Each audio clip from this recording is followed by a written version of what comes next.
So in today's movie, I am going to explain the Dr. Hawkins chart, also known as the consciousness chart of Dr. Hawkins. So I'm going to explain how it works and how you can use the chart to raise your vibration, because this chart, the emotional chart or the vibrational chart, is actually a way for you to know and understand how vibrations work. So if you know how in which level of vibration you're in, then you know how to go up the vibrations. So let's just jump into it. My name is Jerry and I want to talk about spirituality.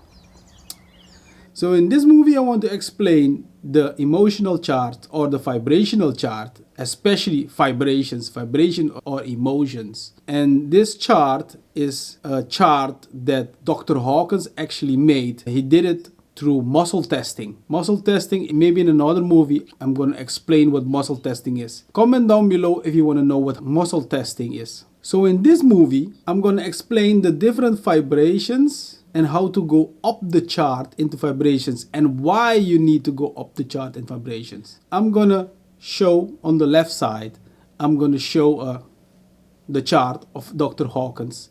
It starts in the lower part. You will see that the chart has the same colors as the rainbow flag. Red is the lowest of the pyramid, and then you will have like purple on the top of the pyramid. Red has a certain vibration to it, and the chart shows you the different levels of vibrations. Why I think this chart is so important, because if you're living in a certain vibration in your mental state, your whole body is resonating on the same level of vibration of the thoughts that you're thinking about. So if you're constantly angry, your whole body is resonating on the level of vibration of anger. So when you look up the chart, and you will see that anger is actually one of the lowest vibrations on the chart, then you know that your whole body is resonating on the lowest vibration of the vibrational chart. But then when you look up, then you can see how to move up. Like for instance, above anger is neutrality. So instead of being angry, you can start to become neutral.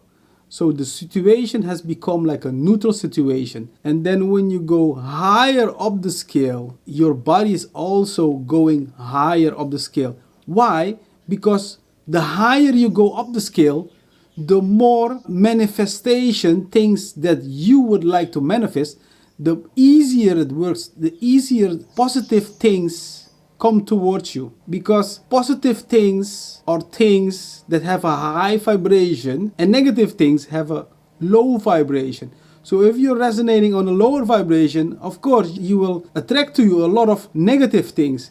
And when you're living on a higher vibration, you're resonating and you're attracting a lot of positive things. So how did it start for me? For me, I had the thought, I had the feeling that certain vibrations were actually not lower vibrations, but they were normal.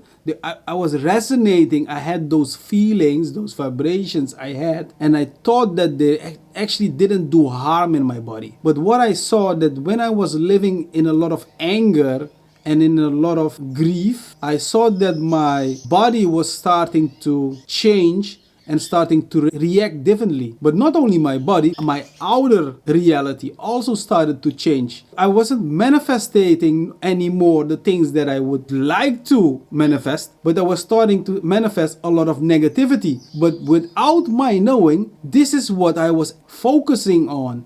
This was what I was feeding my energy to. So where attention flows, energy goes. Where attention goes, energy flows.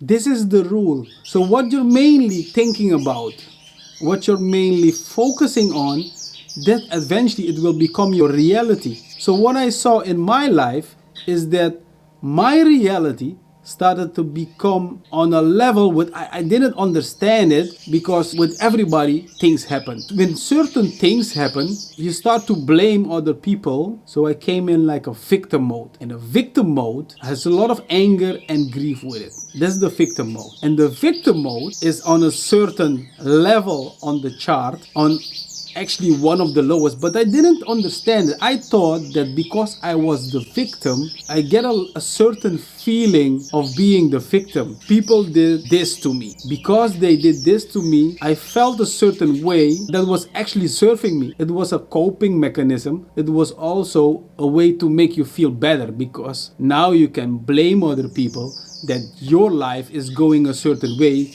because they did things in my life to me. But what then actually happens is that you're giving your power away, because if you give your power away, that means so you're blaming other people because of you're now in this situation because they did a lot of things to you. This actually means that you cannot change it.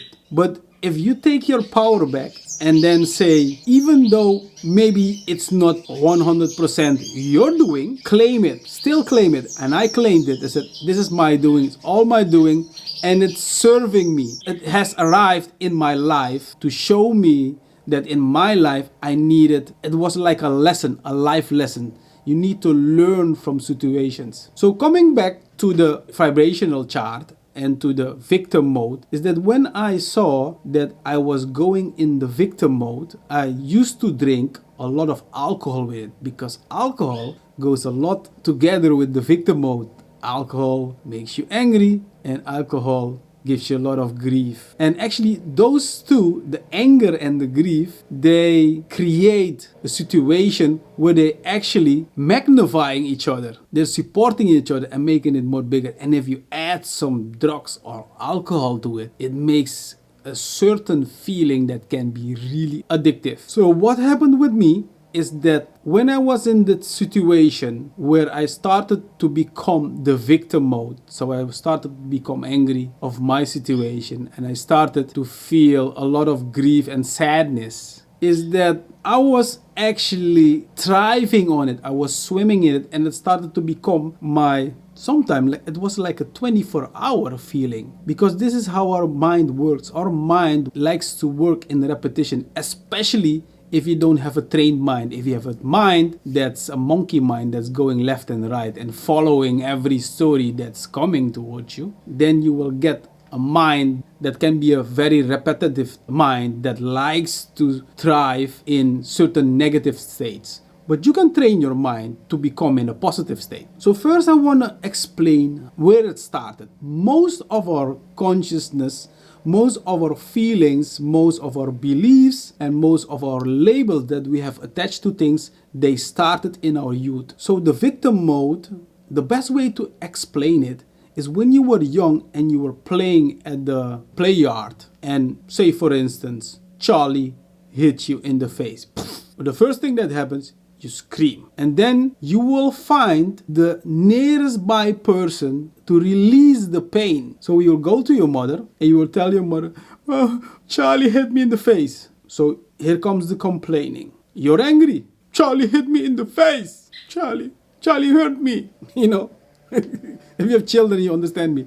Charlie hurt me. He hit me in the face. And then now your mother, she's gonna let you deal with it. What you're actually looking for is to feel better. So your mother will make you feel better because your mother loves you. So she will say, yes, you know, Charlie's a stupid boy. Charlie did something wrong. Charlie is supposed to do it. I'm gonna talk with Charlie. What Charlie did was wrong. So there is a payoff. This is what the payoff is that when something bad happens to you, you're complaining to other people about your situation and you're looking for the payoff. I know that I used to tell people about what happened with it, and I was getting like a good feeling at the moment that people who say the person that did this to you was a really bad person, and now that's the second one. So you get like a confirmation that what happened to you, that you're right.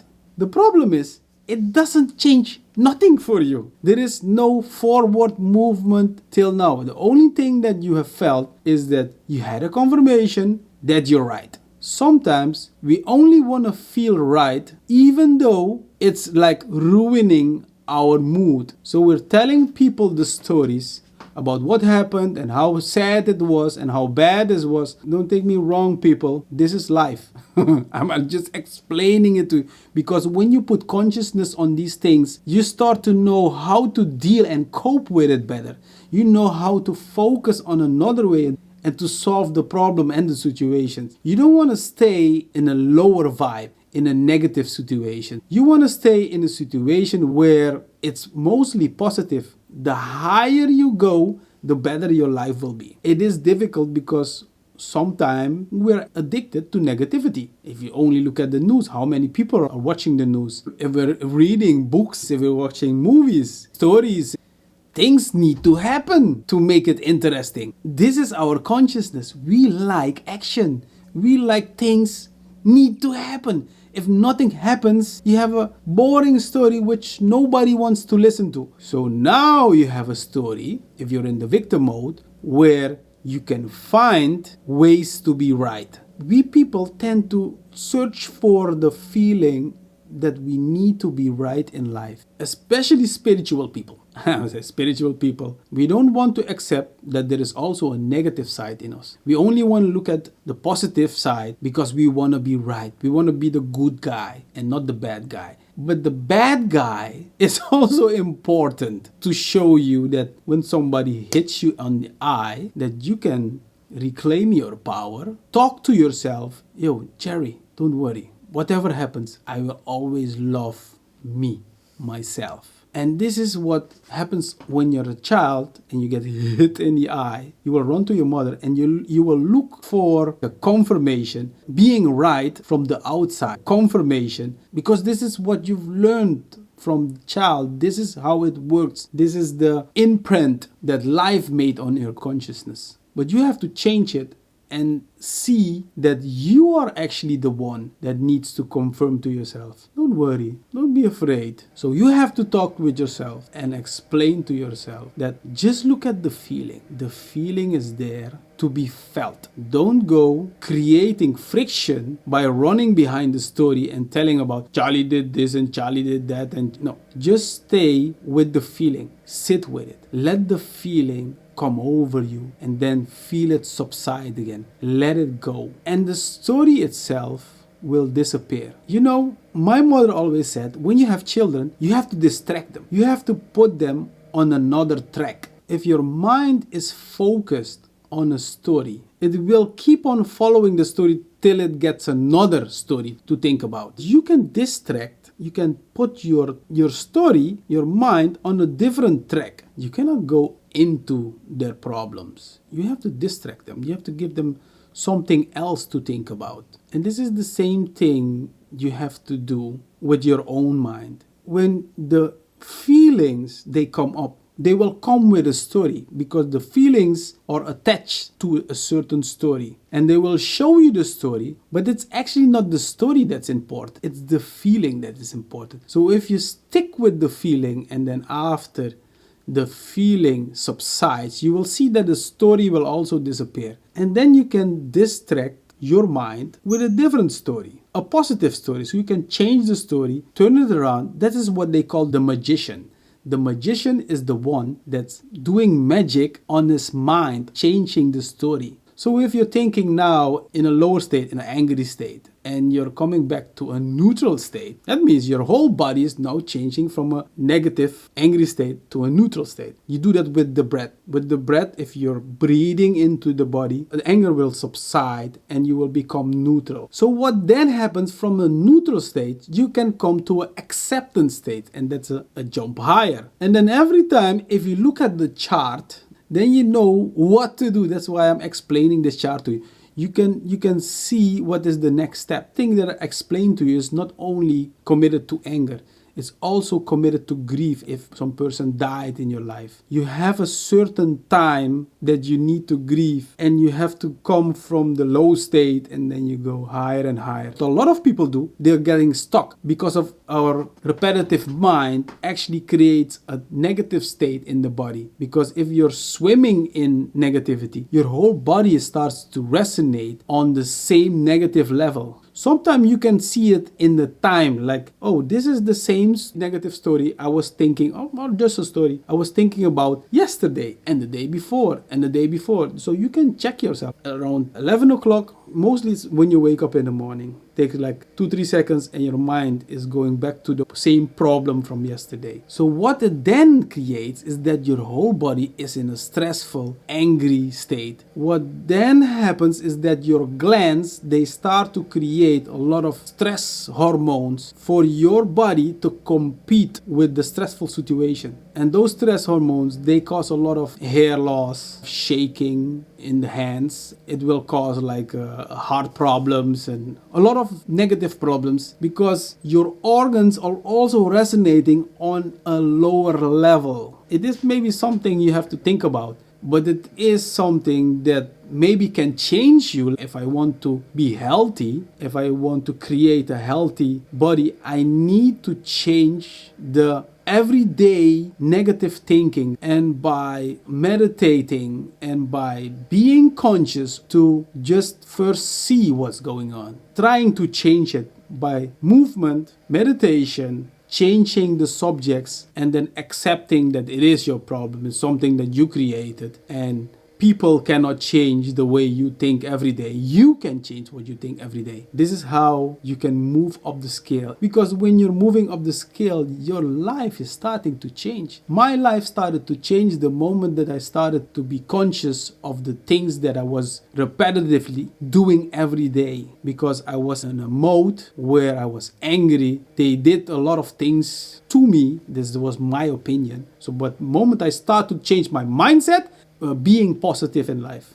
So, people, thank you for watching. Don't forget to subscribe, hit the bell button, and hope to see you next time. Life is sweet, but you have to make life sweet. Thank you very much. Bye-bye.